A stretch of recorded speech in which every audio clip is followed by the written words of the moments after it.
여러분, 크리스마스 때 자주 공연에 올리는 빈 방 있습니까? 라는 연극을 보신 적이 있으신지요? 혹시 들어보신 적도 꽤 계시는 것 같습니다. 미국에서 실제로 일어난 일화를 바탕으로 한국의 최종률이라고 하는 연출가가 1980년대 초부터 무려 40년 이상 오늘날까지 꾸준히 공연해온 유명한 작품입니다. 저도 이 연극을 대학 시절 저의 모 교회 소극장에서 관람한 기억이 있습니다. 35년 동안 35년 이상 된 과거의 일이 되었지만 지금도 감동적인 장면들이 생생하게 떠오릅니다. 연극 빈방 있습니까?는 이렇게 시작됩니다. 성탄 연극을 준비하던 어느 교회 고등부 연극반 연출 교사는 학생들의 반대에도 불구하고 발달 장애가 있는 덕구에게 여관 주인 역을 맡깁니다. 모든 면에서 소외되던 덕구에게 자신감과 또 성취감을 경험하게 해주려는 교사의 선한 의도였습니다. 처음엔 반발에 부딪혔지만 결국 덕구는 그 배역을 맡게 되었습니다. 대사는 그저 매몰찬 태도로 귀찮게 왜 그러슈? 방 없어요. 하고 단 한마디만 하면 되는 거였습니다. 귀찮게 왜 그러슈? 방 없어요. 덕구는 눈물겨운 연습으로 자신의 약점을 극복해 갑니다. 마침내 크리스마스 공연 당일 객석을 가득 메운 관객 앞에서 연극은 순조롭게 진행되는 듯합니다. 그러나 빈방을 애타게 찾는 요셉과 만삭의 마리아를 보자 덕구는 연극과 현실의 경계를 넘나들면서 갈등을 겪다가 끝끝내 울음을 터뜨리고 연극은 중단되고 맙니다. 돌아서는 요셉과 마리아를 보고 덕구는 요셉 가지 말아요. 마리아를 데리고 제발 돌아와요. 빈방이 있어요. 내 방을 쓰면 되잖아요. 하고 울부짖습니다. 예수님이 태어나시는데 어떻게 마구간으로 가라고 해요. 저도 눈물을 흘리며 연극을 보았던 기억이 있습니다. 하지만 눈물을 흘리는 감동 이상으로 발달 장애아 덕구가 빈방 있어요 하고 울부짖었던 것, 누가복음에서 기록하듯 빈 방이 없어 아기 예수가 더러운 마구간에서 태어났다는 사실은 오늘 우리에게 어떤 의미가 있을까요? 저는 오늘 빈 방이 없어 마구간에서 아기 예수가 태어나셔야 했던 사실에 초점을 맞추며 여러분과 함께 말씀을 묵상해 보려고 합니다. 해마다 이맘때가 되면 우리 교회의 아주 가장 중요한 절기 중에 하나인 대림절과 성탄절을 지키며 마치 잘 외운 연극의 대사처럼 각본처럼 물 흐르듯 순조롭게 진행되는 것을 늘 보게 됩니다. 사실 그리스도의 신앙에서 기억은 본질적인 특성입니다. 기독교 신앙은 예수 그리스도라는 인물에 대한 신앙이고 예수라는 인격을 통하여 이루어진 구원을 기억하는 신앙입니다. 아브라함의 하나님, 이삭의 하나님, 야곱의 하나님을 기억하고 사라의 하나님, 리브가의 하나님, 라헬의 하나님을 기억합니다. 이스라엘 백성들을 이집트 종살이에서 구원해 주신 하나님의 놀라운 업적을 기억하는 신앙입니다. 히브리어로 기억하다, 자카르라는 말인데요. 단순히 과거의 일을 머릿속으로 회상하는 것, 정보의 암기를 의미하는 것이 아닙니다. 기억한다는 것은 과거의 사건, 곧 하나님의 구원 사건을 현재, 지금의 사건으로 재현하고 체험한다는 것을 의미합니다. 여기서 재현이라는 말, 영어로는 representation이라는 말은 더 정확히 표현해서 다시란 뜻이죠. 그 다음에 presentation, 현재처럼 한다, 현재화한다, 다시 현재화한다, 그런 뜻입니다. 지금 여기에서 과거의 일이지만 지금 현재에서 실현됨을 뜻합니다. 신앙의 기억이 인간 역사 안에서 다양한 시간과 공간을 통과하면서 늘 새롭게 기억되고 보살펴져야 한다는 것을 의미합니다. 그러므로 그리스도인들의 기억은 과거의 일이라도 현재에 다시금 살아있고 또 늘 새로운 기억이어야 하고, 그럴 때 참으로 이 시대에 희망을 주는 기억이 될 것입니다. 그렇다면 예수의 탄생을 기억한다라는 것은 무엇을 의미합니까? 아까 우리 어린이들과 함께 보았던 아기 예수께 경배하는 목자들, 렘브란트의 그림인데요. 아주 멀고 먼 옛날, 또 아주 먼 나라에서 빈방이 없어 마구간에서 태어난 예수의 사건이 지금 이 자리, 21세기 서울 한복판에 있는 이 경복의 자리에서 실현된다는 것은 무슨 뜻일까요? 본문 말씀은 아기 예수의 나심을 누가의 관점에서 기록한 누가복음에서 나왔습니다. 오늘 본문이 누가복음에서 나왔는데 신약성서 첫 부분에 있는 네 가지 복음서 마태, 마가, 누가, 요한, 그 중에서 예수님의 탄생을 기록한 책은 모두 몇 개일까요? 모두 몇 개일까요? 하나다 하시는 분 한번 손 들어 보실까요? 두 개다. 두 개다. 세 개다. 네 개다. 네 개 다 복음. 네. 좋습니다. 마음의 손을 들으셨으라고 생각해요. 네. 마태복음과 누가복음 두 책에서 나옵니다. 다 나와 있지 않아요. 흥미롭게도. 그리고 두 복음서에 묘사된 예수의 나심을 세심하게 보면 그 스토리가 똑같지 않습니다. 다르고, 그 똑같은 내용이 기록되어 있지 않고 방점도 조금 다릅니다. 그것이 소위 우리 공간복음이라고 하는 같은 시각을 가지고 쓴 마태, 마가, 누가의 복음을 읽는 맛이기도 합니다.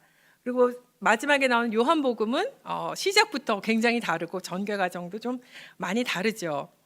아무튼 이렇게 마태복음과 또 누가복음에 나온 예수의 이야기를 보면, 마태복음의 예수 탄생의 이야기는 동방으로부터 온 박사들이 또 예수를 찾아, 헤롯을 통해서 예수를 찾아 경배하고, 우리가 잘 알듯이 황금과 유향과 모략, 그런 귀한 예물을 드리면서 경배하는 모습으로 나옵니다. 반면에 오늘 읽은 우리 누가복음은, 누가복음 전체를 보시면 의사였던 누가는 특별히 가난하고 소외되고 또 천시 여김을 받았던 사람들, 천한 사람들, 목동이라든가 어부라든가 여성이라든가 병자라든가 이런 분들에게 훨씬 관심을 많이 가지고 기록을 해 나갑니다. 그래서 누가복음은 당시 사회의 천민이라고 할 수 있는 목동들이, 아주 목동들이면 그 당시에 너무나 흔하게 그냥 특별한 기술 없어도, 물론 양치는 것도 기술이긴 하겠습니다만 특별한 기술 없이도 할 수 있는, 어렸을 때부터 정말 자연스럽게 할 수 있는 아주 평범한 그런 일이었을 것 같아요. 그런 목동들이 밤에 집안이 아닌 벌판에서 양들과 함께 그 밤을 지새다가 주의 큰 영광을 보고는 바로 이거 뭐가 있다 하고 베들레헴으로 달려가서 그 인도함을 받아서 구유에 누인, 그런 마구간에 누인 아기를 찾아보고는 하나님께 영광을 돌리고 또 찬양하며 돌아가는 것을 기록하고 있습니다. 그래서 오늘 말씀에 처음 그 읽은 말씀에 예수님의 아버지 이제 요셉과 마리아가 이동을 하게 됐는데, 왜 자기 동네를 떠나서 이동을 하게 되죠? 호적을 하러, 이제 센서스 조사를 하는 겁니다. 지금이야 다 온라인으로도 하고 직원들이 우리 집으로 와서 하지만 그 당시에는 그렇게 호적을 하러 예루살렘으로 갔어야 합니다. 그 마리아와 요셉이 살던, 그 사람들이 살고 있었던 삶의 베이스는 나사렛 지역이었죠. 나사렛 지역인데 나사렛에서 이쪽 그러니까 예루살렘까지 가려면 그 거리가 얼마쯤 된다고 생각하십니까? 거리로 직선 거리로 보면 170km라고 해요. 지금으로 보면 사실 운전하면 정말 휙 갈 수 있는 그런 거리인데, 그 당시는 또 사마리아 쪽은, 이게 사마리아가 더 가까운데 사마리아는 또 사람들이 천시하지 않았습니까? 혼혈주의 해가지고 그쪽 땅은 가지를 않았어요. 그래서 삥 둘러가지고 여리고를 통해서 예루살렘을 거쳐서 베들레헴으로 가는데, 그 거리가 한 230km가 되는데 한 열흘 길이라고 합니다. 그런데 그냥 젊은 사람들이 가면 괜찮은데, 지금 요셉은 그렇다 치고 마리아는 만삭의 여인입니다. 그 만삭을 한 임산부를 데리고 열흘길을 그 호적을 하러 간다는 거가 그렇게 둘이서 꼭 부부 동반을 했었어야 될까? 요셉이 혼자 가서 할 수 있는 일은 아니었을까 하는 생각이 드는데, 약간 이해가 되지 않은 대목이지만 요셉과 마리아는 예루살렘의 작은 그 고을인 베들레헴으로 갑니다. 여러분 중에 베들레헴 방문해 보신 분들도 계실 줄로 압니다만, 베들레헴, 저도 한 10여 년 전에 이제 이스라엘과 팔레스타인을 여행할 기회가 있었는데요. 베들레헴은 특별히 예수 태어나신 떡집이라는, 방앗간 떡집이라는 뜻을 가진 그런 곳 아닙니까? 그 곳이 지금 사실 이스라엘과 팔레스타인 전쟁으로 가자 지구가 많이 그렇게 되지만, 그때 당시에도 헤롯의 폭정에 의해서 어린 아이들이 죽고, 그런 전쟁터 같은 그런 땅이 2000년이 훨씬 지난 오늘날에도 포화가 그치지 않고, 그래서 그때 이집트로 피난을 떠난 아기 예수의 이야기를 우리 알지 않습니까? 이집트에 가서 한 2년 정도 있었는데, 지금 또한 그 어린이들, 예수와 같은 어린이들이 자기 삶을 떠나 피난을 하고 난민으로 떠돌아야 하는 그런 예수의 갓난 시절 같은 그런 현실이 오늘날에도 현재 진행형으로 여전히 되풀이되고 있습니다. 그래서 빈 방 있습니까? 빈 방, 누구를 맞아들이기 위해서는 비워놔야 되죠. 그 비운다는 것이 우리 신앙에 굉장히 또 중요한 내용이고 또 우리의 고백이기도 합니다. 비움은 성탄의 시작이었습니다. 성스러운 탄생인데요. 전지전능하신 하나님이 무려 인간의 옷을 입고 이 세상에 내려오신 것입니다. 사실 우리 어린아이, 우리 갓난아이 보면 정말 아무것도 입지 않고 지금 벌거벗은 몸으로 이렇게 오지 않습니까? 아무 힘도 없이 온전히 부모와 또 가족들의 사랑과 케어 속에서 먹이고 또 씻기고 또 여러 돌봐야 하는 그 손길을 통해서 점점 자라난 것입니다. 너무나 센세이셔널한 것입니다. 하나님께서, 전지전능하신 우주를 창조하신 하나님께서 발가벗은 무력한, 힘없고 아무것도 없는 그런 천진난만한 아기의 모습으로 온다는 것은 너무나 놀랍고 획기적인 일입니다. 그래서 우리가 잘 아시는 말씀, 그 비움, 빌립보서 2장 5절의 말씀, 그것은 우리가 성탄을 기억하면서 다시금 되뇌어야 할 그런 귀한 말씀인 것 같습니다. 우리 빌립보서 2장 5절에서 8절 말씀을 한 목소리로 읽어보겠습니다. 너희는 내 이 마음을 품으라. 곧 그리스도 예수의 마음이니 그는 근본 하나님의 본체시나 하나님과 동등됨을 취할 것으로 여기지 아니하시고 오히려 자기를 비워 종의 형체를 가지사 사람들과 같이 되셨고 사람의 모양으로 나타나사 자기를 낮추시고 죽기까지 복종하셨으니 곧 십자가에 죽으심이라. 아멘. 오히려 자기를 비워 종의 형체를 가지사 사람들과 같이 되셨고 사람의 모양으로 나타나사.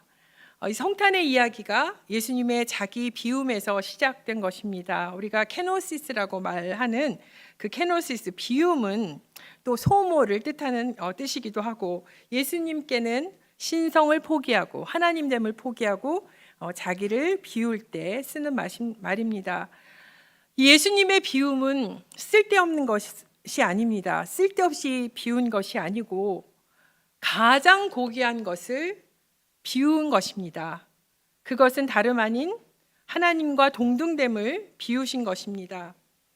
보통은 우리가 버리고 싶은 것, 가지고 싶지 않은 것을 버리고 귀한 것을 취하게 되는데, 예수님의 성육신은, 하나님의 성육신은 귀한 것을, 가장 귀한 것을, 권리를, 특권을 비우시고 버린 것입니다.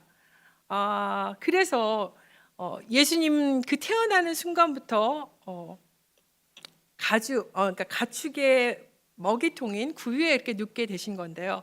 여러분들 제가 일일이 말씀은 여쭙지 못하지만 여러분의 자녀를 키우실 때 그 정성을 기울이시고 극성을 피우신 것들 다 있으실 것 같아요.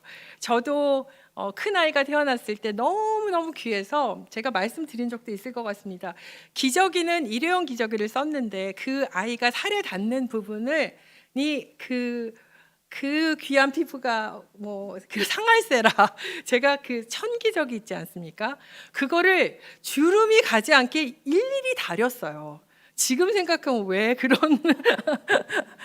행동을 할 수 있었을까? 어떻게 그렇게 할 수 있었을까? 사실 아기 나면은 늘 잠이 부족하지 않습니까? 아기가 정말 잘 때 잠깐 살풋 자고 잠이 늘 부족하고 피곤한데 그 잠 잘 시간을 쪼개서 정말 제가 몇 달을, 거의 1년까지는 아니어도 최소한 6개월을 그 천기저귀를 다려서 저희 시어머님이 아무리 그 귀한 손주라도 어머 제가 어떻게 그런 일을 할 수 있을까 이렇게 말씀을 하시고 흉도 보셨던 그런 일이 있었는데, 네, 지금 저에게 좀 자랑스러운 이야기도, 그 정도로 내가 널 뻗치게 정성 뻗치게 키웠다 하고 그나에게 말할 수도 있지만 각자만의 정말 그 태어난, 물론 자녀가 없으신 분도 계시고 싱글인 분도 계시지만 또 부모님으로부터 받은 사랑을 생각하면 그 당시에 정말 최고로 무언가를 해줄 수 있는 최선을 다해서 여러분을 아끼시고 또 돌보신 그런 부모님의 마음을 느끼실 수 있을 것 같습니다.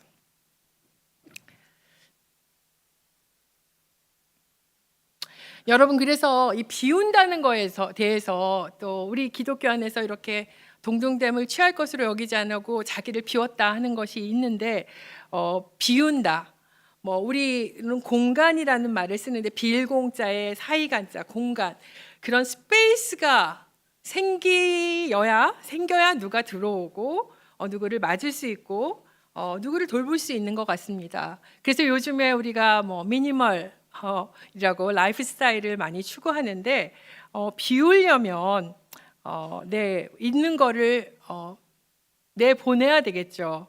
그리고 단순하고 간결하게 그렇게 사는 것이 중요합니다.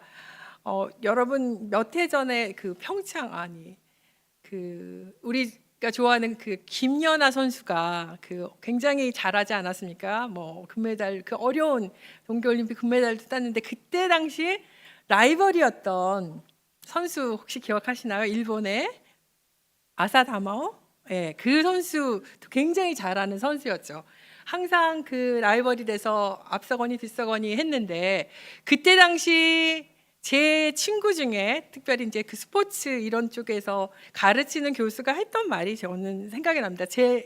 그 아사다마오와 김연아의 차이는, 아사다마오는 그런 공연을 하고 그러니까 그런 퍼포먼스를 할 때 뭔가를 채워넣으려고 했다는 거죠. 보여주고 채워넣으려고 했다면, 김연아는 덜어내고 비워냈다 하는 그런 표현을 쓰는데 제가 참 공감을 한 적이 있습니다.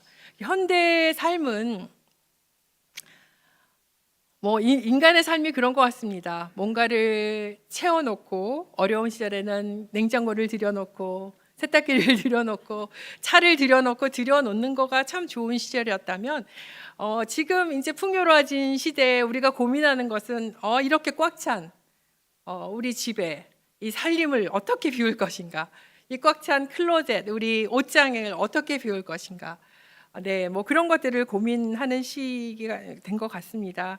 그래서 빈 그릇은 비어 있다는 것은 어떻게 보면 결핍이 될 수 있지만, 오늘날 또 오늘 이 본문에서 말씀하시는 비운다는 거, 그것은 결핍이라기보다는 새로운 것을 담아낼 수 있는, 또 낯선 일을, 또 필요한 사람을 맞아들일 수 있는 어떤 환대의 자리, 비워야 채울 수 있으니까요. 그런 것을 말씀하고 있습니다.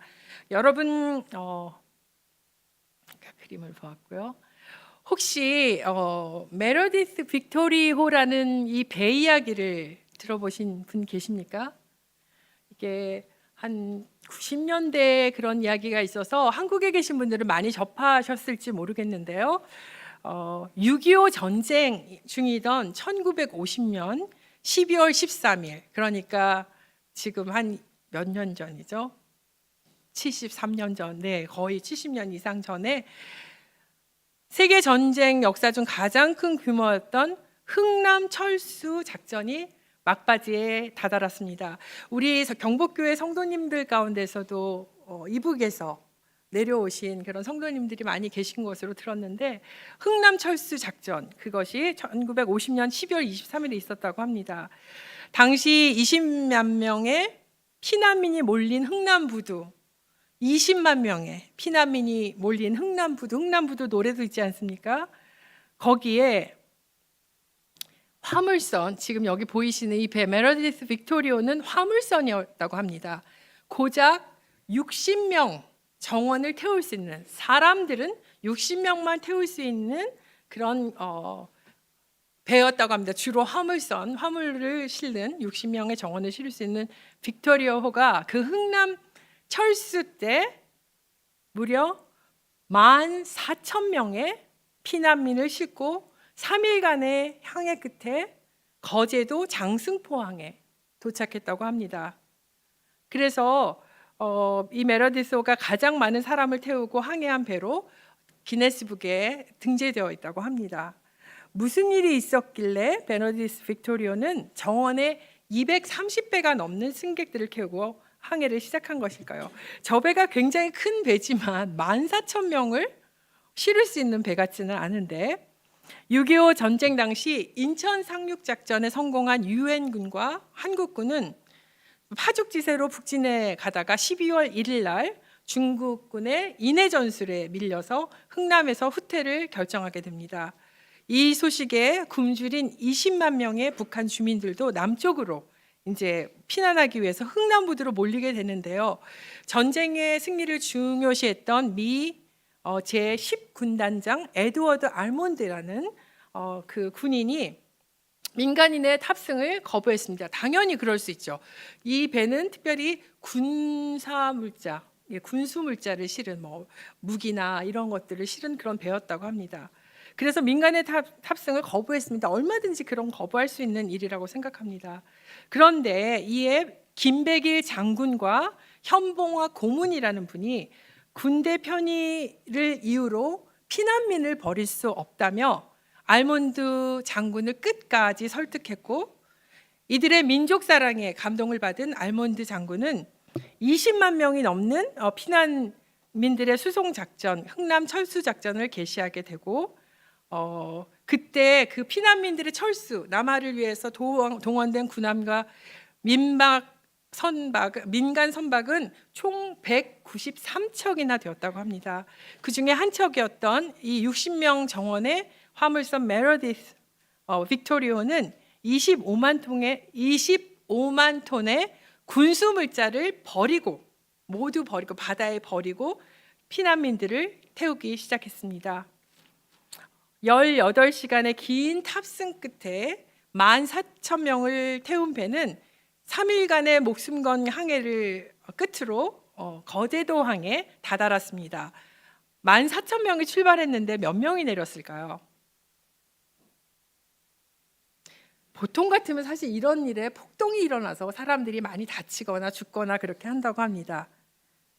단 한 명의 희생자도 없었을 뿐 아니라 배에 탑승했던 임산부들이 낳은 5명의 신생아를 포함해 14,005명의 탑승객이 무사히 거제에 항해에 내렸다고 합니다. 정말 놀라운 일 아닙니까? 제대로 먹지도 그럼 마시지도 못했을 텐데. 그래서 저 배에 사실 훗날 대통령이 된 분의 부모님도 타서 그렇게 그 후에 또 대통령 배출하는 일도 있습니다. 그래서 이 나라와 민족을 위해서 노력한 수많은 영웅들을 태우고 또 뭐 대통령이 되고 훌륭한 사람이 되지 않아도 평범한 사람들 그 생명 14,000명을 고작 60명의 정원이었던 이 배에 용도를 변경해서 사실 할 수 있는 일이 아닐 수 있는데 그렇게 한 것입니다. 여러분들 이처럼 자기를 비우는 일은 쉬운 일이 아닙니다.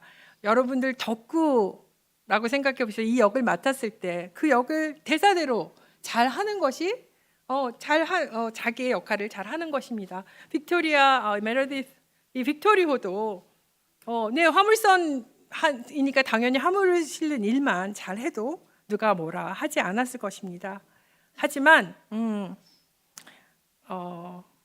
먼저 마음의 소리, 양심의 소리에 귀를 기울이는 그런 일들이 우리의 신앙 가운데 또 우리의 삶 가운데 있습니다. 덕구는 갈등을 했을 것입니다. 각본대로 말할까? 마음의 소리를 따라 말할까? 각본대로 말하면 연극은 성공적으로 끝이 날 것입니다. 함께했던 친구들은 뿌듯해했을 것이고 선생님도 기뻐했을 것이고 덕구 자신도 친구들에게 인정을 받을 것입니다. 그러나 덕구는 마음의 소리를 외면할 수 없었습니다. 연극은 엉망이 될 것이고 친구들은 그를 더 멀리할 것입니다. 그래도 덕구는 마음의 소리를 따라 대사 아닌 대사를 외쳤습니다. 연극은 엉망이 되었지만 오래 감동을 주는 연극으로 남았습니다. 이것이 예수의 길입니다. 마국간에서 시작해 머리 둘 곳 없는 삶을 살다가 십자가에 달려 죽임당한 예수의 인생은 사람의 눈으로 보면 엉망인 정말 별 볼 일 없고 너무 한심한 그런 인생이었지만 저와 여러분에게 생명을 주고 영원히 감동을 주는 그런 인생이 되었습니다.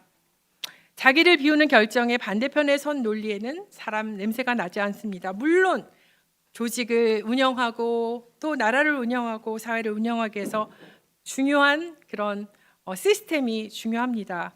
그렇지만 하나님의 마음을 가진 그런 마음으로 그 성경을 바라보고 또 우리를 바라보고 서로를 바라보아야 합니다. 그래서 내가 지금 서 있는 자리가 또 내 마음의 소리가 어떤 곳에 향하고 있는지 원칙대로 정말 그것이 중요하죠. 원칙을 지키고 그 사회를 유지하는 것이 너무나 중요하지만 때로 이런 원칙을 어기고 대사를 어그르고 또 용도를 반하더라도 생명을 살리고 생명을 구하는 일에 내가 향하는 것이 얼마나 중요한가 하는 것을 기억해야 되겠습니다. 오늘 연극 빈방 있습니까? 이야기를 나누었습니다. 오늘 이 자리 우리의 삶의 자리에 아기 예수가 오신다면 우리가 여관 주인이라면 저와 여러분의 대사는 어떤 것입니까? 사실 제가 아까 예배 중에 이렇게 앉아 있는데 오늘 날씨가 그렇게 어제같이 춥지는 않은데 제 막 손에서 땀이 나는 거예요. 그래서 아니 뭐 이렇게 땀이 날 정도 내가 이렇게 긴장을 한 것 같진 않은데 왜 그런가 했더니 제가 예배에 들어오기 전에 제가 추울까봐 제 이 딱 주머니에 이거를 넣어주신 분이 계세요. 그래서 사실 이것을 내가 여기가 뜨뜻해 오고 내 손에 땀이 날 정도로 훈훈해 오는 거는 이것이 저에겐 사실 빈방 같은 그것이 되었습니다. 뭐 큰 것이 아니어도 우리의 삶의 자리에서 이렇게 손난로 하나 건네주고 뭐 싱크 눕는 그런 웃음 또한 오늘 성가대에 들어오기 전에 제가 기도 같이 하러 갔는데 우리 지휘자 선생님께서 오늘 찬양하실 때는 세상 온유하고 사랑스러운 얼굴로 그런 표정으로 시작하라는 주문을 하셨는데 뭐 늘상 우리 최고의 찬양을 해주시는 우리 성가대에 그 삶이 그대로 묻어나는 찬양이었던 것 같습니다. 그런 찬양으로 또 섬김으로 우리 장로님 또 그런 오랜 기간 동안 섬기셨는데 누구나 그 자리에서 그런 섬김과 그런 친절과 또 희생 그런 것들이 우리에게 그런 빈방이 아닌가 싶습니다. 그래서 네, 마지막으로 우리의 대사 귀찮게 왜 그러시오? 빈방 없어요. 하고 말하는 덕구의 목소리 너무나 충실한 그런 목소리이지만 그 마음의 소리를 듣고 요셉 가지 말아요. 마리아를 데리고 제발 돌아와요. 빈방 있어요. 내 방 쓰면 되잖아요. 하는 네, 그런 연극이 망쳐지더라도 때로 그런 우리의 마음의 소리를 듣고 용기 있게 또 빈방을 예수님께 내어주시는 그런 우리 경복의 식구들이 되시길 바랍니다. 나에게 우리에게 빈방 있습니까? 아멘.